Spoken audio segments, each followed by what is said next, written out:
일단 조국혁신당이 굉장히 놀랍게 엄청난 파괴력을 보이고 있다라는 평가가 많은데 지난 주말에 나온 여론조사 같은 것들을 좀 살펴보면은 이 지민 비조 현상이 너무 뚜렷하다 이런 평가들이 많이 나옵니다. 지민 비조라는 게 지역구에서는 민주당을 찍고 비례에서는 조국혁신당을 찍어달라라고 하는 조국혁신당의 전략이었는데 이게 이제 먹혀 들어가고 있다 이런 건데 좀 이게 과연 민주당에 유리하냐? 불리하냐? 이거에 대해서 이게 분석이 좀 엇갈리는 것 같아요. 어떻게 유리한 보세요? 것 같아요. 유리해요. 저는. 네. 그러니까 정권 심판론을 다시 활발 타오르게 한 네. 지대한 공헌이 있고 네. 민주당의 공천 분란을 한꺼풀 이렇게 덮는 효과도 있었다라고 네. 볼 수밖에 없죠. 그래서 대단히 민주당에게는 우군이 나타났다라고 볼 수밖에 없고 네. 민주당 지지층들이 이재명 당대표 뭐 하는 거야? 뭐 공천 왜 저렇게 하지? 막 불만이 쌓여갈 때쯤 해서 네. 아유 그래도 나쁜 사람은 윤석열 정권이에요. 이거를 다시 상기시켜 주는 것만 해도 이재명 당대표는 정말 상을 줘야 돼요. 상을 조국 전 네. 그렇군요. 그래서 비례대표에서는 뭐 몇 석 뺏길 수는 있지만 네. 어차피 조국 혁신당의 비례대표 당선되는 분들도 뭐 민주당 편들지 국민의힘 편들겠어요? 네. 같은 뭐 당에 소속된 의원들이라고 할 만큼 네. 동지의식이 있을 테니까 상당히 도움이 된다. 이미 도움이 됐고 네. 앞으로도 더 큰 도움이 될 것 같아요. 그래요? 왜냐하면 더 센 발언을 막 하잖아. 민주당에서는 그래도 조금 좀 이것까지는 우리가 얘기하기가 좀 힘든데 곤란한데 막 하는데 여기는 대신 너무 얘기해줘, 막. 너무 과감없이 얘기해. 김건희 여사 구속시키겠다. 야, 그래서 근데 이거는 그러면 그러니까 도움이 될 수도 있는데 네. 그러니까 조국 혁신당이랑 민주당이 좀 연대를 하는 모습을 보인다. 이래서 이재명 네. 대표랑 만나거나 이렇게 해가지고 네. 딱 연대하는 모습을 보이면 중도층이 보기에는 좀 약간 민주당이 조국 혁신당이랑 가까워지네. 나는 그러면은 좀 아니야. 이렇게 하는 사람들도 있지 않겠냐. 이런 얘기도 나오잖아요. 그런 얘기도 있는데 그거는 그냥 피상적인 생각이고 네, 우리가 실제 현상은 아니다. 여론조사의 원 데이터를 보면 아직도 중도층에서도 6대3 정도로 네. 대통령에 대한 부정평가가 높고 정권 심판론이 높아요. 네. 조국은 이미 심판받은 사람이라고 생각해요. 그 다음에 부인도 지금 뭐 대법원 확정 판결을 났고 본인은 2심까지 나왔잖아요. 네. 지금 이번 총선은 조국 심판 선거가 아니라 윤석열 정권 심판이기 때문에 조국 전 장관이 뭐 다시 나타나면 조국의 강을 건너지 못하는 민주당 심판하자. 네. 이게 나오겠어요? 아니면은 윤석열 정권 마트 갔더니 사과가 5,000원이 넘었어. 이거 어떡할 거야? 막 이런 윤석열 정권을 심판하는 마음이 더 강하겠냐고요. 그래서 부자다. 이건 서브 프레임이 될 수밖에 없고 네. 조국 전 장관은 윤석열 대통령 나빠요. 이것만 외치고 다녀도 네. 민주당에는 상당히 큰 도움, 우군이다라고 볼 네. 수밖에 없죠. 아니, 그게 여론조사상 지금 나타나고 있잖아요. 네. 그렇습니다. 민주당의 우군이다. 동의하시나요?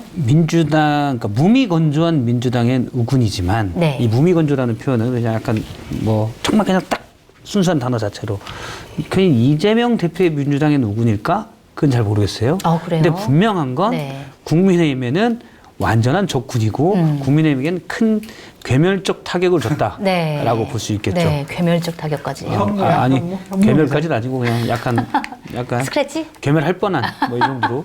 알겠습니다. 그 왜 왜냐면 이재명의 민주당에는 이재명 대표 입장에서는 네. 생각해 보세요. 자기가 당에 그냥 압도적인 원맨 네. 카리스마 리더십을 보여왔는데 네. 조국 전 장관이 물론 대법원 확정 판결에 나면 어떻게 될지 모르지만 네. 피선거권을 잃게 돼서 경쟁자가 될 수 없지만 세상이라는 게 어떻게 될지 모르잖아요. 무슨 일이 날지. 네. 근데 조국 전 장관이 과거의 내로남불 이미지에서 벗어나서 저렇게 득세하고 세력을 얻어가는 거는 보기 싫을 거예요. 그럴 수 있겠네요. 네. 본인이 경쟁자고 다들 민주당 지지층에서 많은 분들이 그러니까 이재명 대표에 대한 강성 지지층도 있고 네. 다른 분도 중간에 또 뭐가 있냐면 이재명 대표 말고 없잖아요.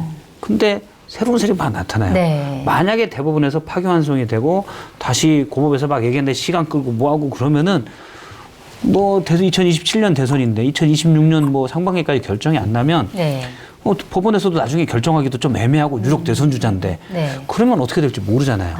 그래서 지금 일부 이재명 대표의 강성 지지층에서는 조국 전 장관을 새로운 대안이다. 아니요 뭐라고 해요.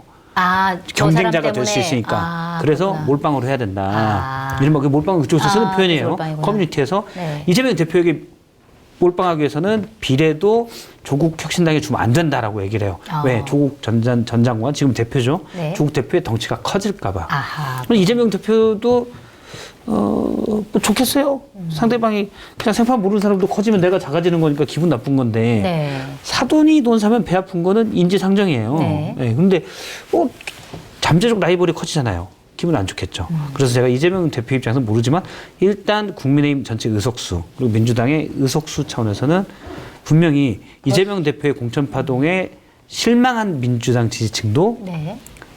투표장에 끌어올 수 있는 네. 동인이 되고 있다. 네.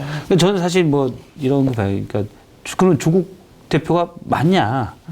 일단 제가 원론적으로 보면은 부적절합니다. 네. 왜냐하면 2심까지 유죄 판결을 받았고 과거에 내로남불 이미지가 강하게 있었고 당시에 2019년에 서초동과 광화문으로 사람들이 많이 분열된 거에 하나의 단초도 제공했거든요. 네. 부적절한데 제가 한 2주 전인가 3주 전에 다른 방송에서 그런 얘기를 했습니다. 윤석열 대통령의 가해자 모습이 더 커질수록 조국 전 장관은 피해자가 돼버린다. 네. 그래서 이거는 상대적인 희소예요. 네. 근데 예전에는 조국 전 장관이 잘못했는데 잘못했다고 볼 수 있는데 아니 말이 돼? 이렇게 했는데 윤석열 대통령이 하는 건 더해. 아니 잠깐만 당신은 더하잖아. 네. 이 사람 건 아무것도 아니네. 지금 중도층에서도 그런 일이 벌어지고 있어요. 그렇군요. 제 아는 가까운 분 몇 분 또 조국 전 장관에 대해서 상당히 비판적이었다가 지금은 그냥 괜찮대요. 왜? 더 심한 사람이 있으니까. 더 심한 사람이 있으니까. 그걸 비교하면. 근데 더 심한 사람이 옆에 지나가는 그냥 딴 사람이 아니에요. 네. 조국 전 장관과 가장 대립했던 한 사람. 그렇잖아요? 네. 기소하고 이거를 주도했던 조국 전 장관 가족에 대한 수사를 가장 주도했던 사람이잖아요. 근데 이제 보니까 이 사람이 더해. 아까 저희가 호주론 실컷 얘기했지만 네. 더하잖아요. 그러면 이 사람은 갑자기 피해자가 되는 거죠. 사실은 저는 뭐 기본적으로는 부적절하지만 죄도 막 그렇게 큰 죄라고 볼 수는 없어요. 네. 근데 그게 이제 내로남불 이미지가 많았던 건데 제가 뭐 다른 방송에 한번 얘기해서 장성철 소장님한테 잘 지내자고도 하고 조국 대표가 이제 상당히 그런데 좀 품이 넓어졌다고 할까? 네. 그런 게 좀 보이더라고요. 그리고 본인의 잘못에 대해서도 일단은 뭐 법적인 판단은 받아봐야 되지만 인정을 하는 모습을 최근에 보여요. 네. 법원에서 나오면 받아들이겠다. 대신 죄가 더 나쁜 거 아니냐. 그건 설득력 있죠. 그래도 조국 전 장관이 창당을 하고 정치를 하고 네. 여러 사람들을 영입을 해서 같이 이번 총선에 출마하겠다는 것은 대단히 잘못되고 부적절한 일이다라고 비판하지 않을 수가 없습니다. 알겠습니다. 왜요? 아니 뭐 이렇게 좀 주고받고 해야지 이렇게 조국 전 장관 비판하니까 그냥 아니. 거기서 말을 끊어버려요. 아니 그게 아니라 민주당 얘기도 해야 되는데. 실컷 지금 박앵커가 지금 조국 전 장관 괜찮아진 것 같아요라고 해서 아니 비판도 하셨어요. 저는 비판적이 아시잖아요. 비판도 하셨어요. 근데 않겠어요. 저희 가다가 조국 전 장관의 비판을 않겠어요라고 할 때 갑자기 않을 수 없습니다. 그 표정이 딱 나오는 멘트랑 안 돼. 딱 근데 반대였어요. 원한과 분노를 갖고 있는 사람들의 집단이라는 좀 생각이 들어서 그렇게 정치하면 안 되고 네. 종교 집단화 된 것 같아요. 그렇군요. 그 사람들 분명히 법적으로 잘못한 일들을 많이 했잖아요. 네. 그게 뭐가 문제냐라고 하면은 이거는 정치를 하면 안 되거든요. 이거는 시민운동을 하거나 아니면은 뭐 종교활동을 해야 돼요. 저 사람들이 법을 만들고 국민을 대변해서 정치를 해야 될 사람들인데 네. 과거에 상당히 부적절한 일들을 많이 했고 지금 법적인 심판대에 올라 있는데 그거는 다 묻어둔다? 그러면 거기 있는 사람들은 다른 사람을 어떻게 비판하냐고요. 네. 저도 이제 옳지 않아. 도덕성은 소장님의 그런 말씀은 어느 정도 맞다고 보는데 그건 이제 오름에 대한 당위의 문제고 지금은 현실적으로는 현실적으로는 도움이 제가 상태를 이제 어떤 현상을 분석하기에는 네. 조국 전 장관 말이 돼 이랬거든요. 네. 근데 이재명 대표가 있어요. 말이 돼? 이랬다고 옆에 윤석열 대통령이 있어요. 근데 이게 짜지 않아서 계속 먹게 되고 무엇보다 가시가 없어서 먹기가 너무 편해요. 얘는 원래 가지가 없는 거예요? 원래 가시가 있죠. 아, 원래 있어요? 네. 뺐구나 그러면 저기 네, 그죠. 통영해인에서 100% 수작업으로 수작업으로. 뺐다고 합니다. 이게 냉동이 아니라 냉장이구나. 진짜 부드럽고 맛있네요. 계속 먹게 되네. 구워서 나온 거를 냉장시킨 거라서 간단하게 데워만 먹으면 돼서 단지 아쉬운 점이 있다면 이제 김치가 없어서 아쉽다. 이거 라는 드실 장 때 소장님의 평이 있었습니다. 지난주에 드셨던 통영해인의 겉절이 네, 그거랑 생굴 겉절이. 같이 드시면 진짜 맛있을 것 같은데요? 아, 그렇겠다 진짜. 따뜻해요. 냉장인데 왜 따뜻하지?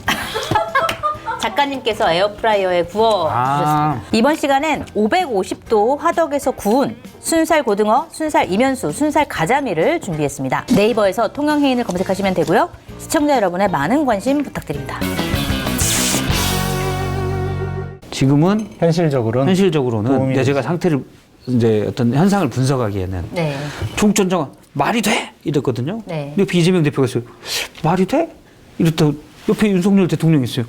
말이 돼? 잠깐만 셋 다 말이 안 되면 우린 뭐하지? 이렇게 되는 거예요. 그럼 누구 책임이 제일 커요?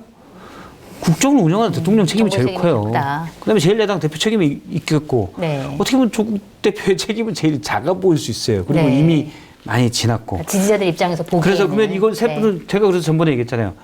그러니까 투표율이 어느 정도 안 되면 다 해산시키고 다시 하는 그런 제도가 있으면 좋겠다. 그게 국민의 진정한 참정권을 보장하는 일이다. 네. 근데 이 중에서 골라야 되니까 이게 이런 문제가 생기는 거죠. 이게 저는 이제 뉴노멀이다. 네. 지금 새로운. 네, 뉴노멀이다. 근데 이런 게 왜 생겼냐? 우리나라만 특이한 현상이냐? 아니에요. 네. 미국에 이미 있잖아요. 성추행을 한 트럼프가 유력 대선 주자를 하고 있잖아요. 네. 그래서 그렇네요. 트럼프. 그래서 이제 미국이랑 우리나라 공통점 개인 미디어가 발달돼 있고 양당제, 대통령제, 승자 독식 비슷한 이런 그러면 지지층의 팬덤 현상이 심화되는 정치 현상이 비슷해요. 네. 그거는 그러니까 우리의 정치 지도자가 문제가 있다고 볼 수도 있지만 이건 어떤 구조적인 문제도 좀 있다. 네, 알겠습니다. 좀 극단으로 가는 정치 이런 것들은 좀 지양해야 될 텐데 그런 것들이 좀 걱정된다 그런 말씀이신 것 같고요. 아이폰 때문에 그렇습니다. 그래서 저희가 이제 스티브 TV에서 이렇게 잡스 나와서 얘기를 알겠습니다. 하잖아요. 그런 알겠습니다. 극단으로 안 가려고. 이런 극단적인 저- 정치를 한 게 스티브 잡스 때문이라니까. 아니. 좀 받아줘요. 왜 그러냐고 물어봐야지. 저기